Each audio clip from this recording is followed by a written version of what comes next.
a shotgun rider, cruise through the country, maybe pulling all nighter. Every little body needs a Clyde decider. Come on, baby, be my shotgun rider. Skip, back here for another edition of The Scoop.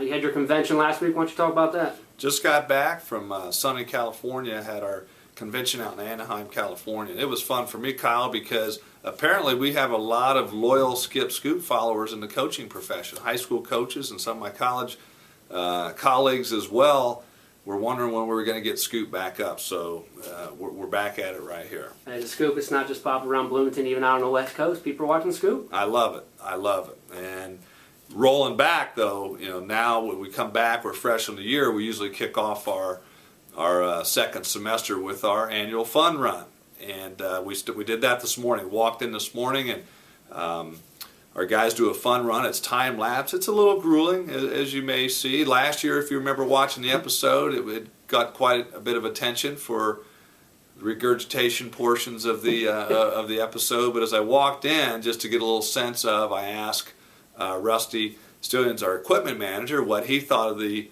fun run, and take a listen here. Morning, Rusty. Why is the fun run fun?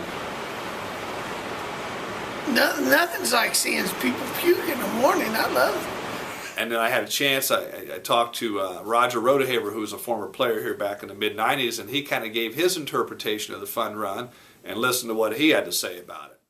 So, Coach Rodehaver, you said back in the mid-'90s what?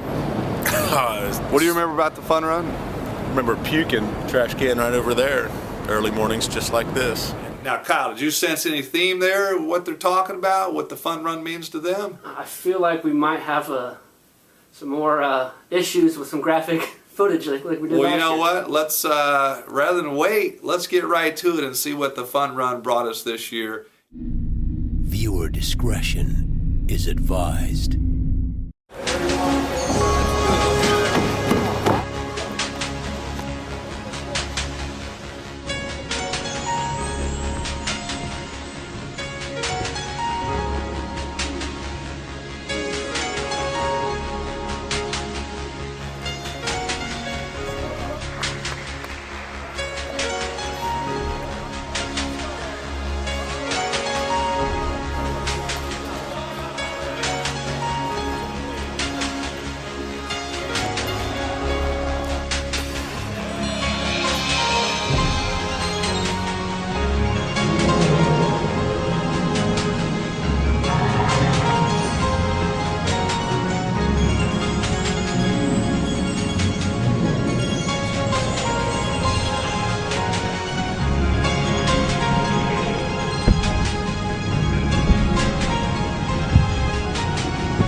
Skip, I don't know what's going on. Maybe a flu, a bug, something bad they ate. Yeah, I don't know.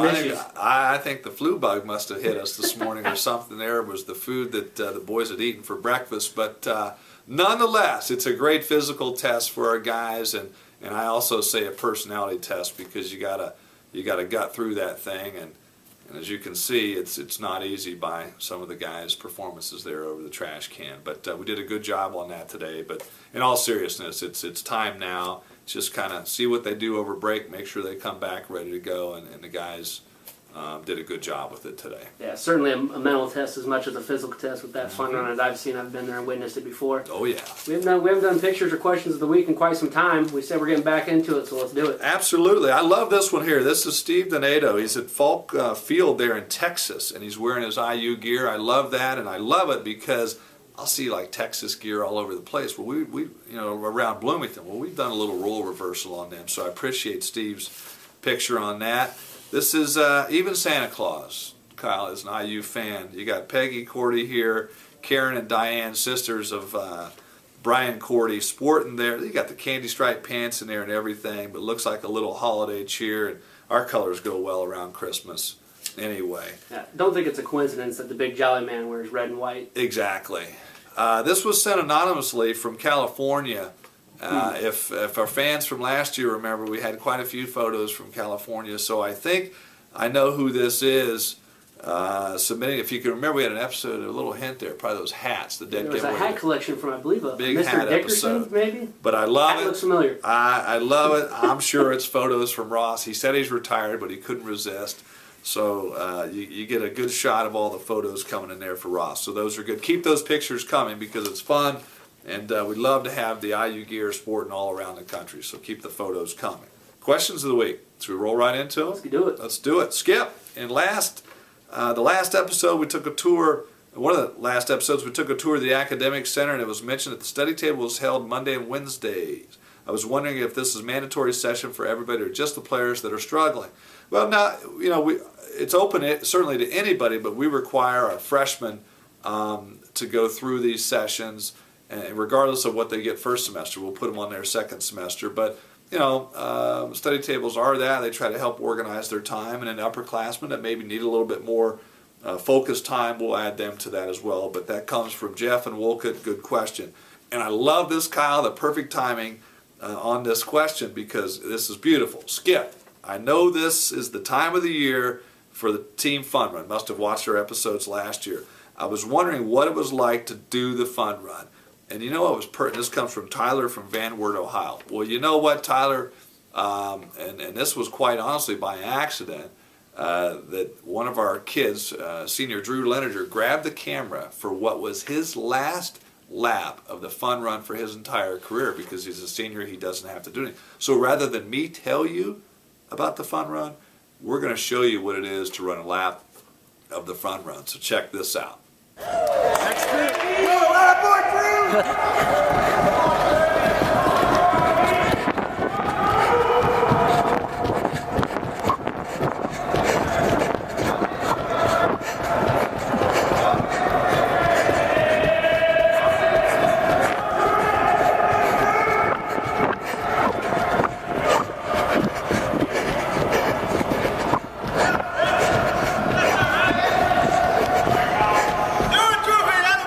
Well, there you have it, Tyler. That's a legitimate lap around there, and we'll look forward to seeing everybody next week with another edition of Skip Scoop. And keep the questions and pictures coming, and we'll see you then.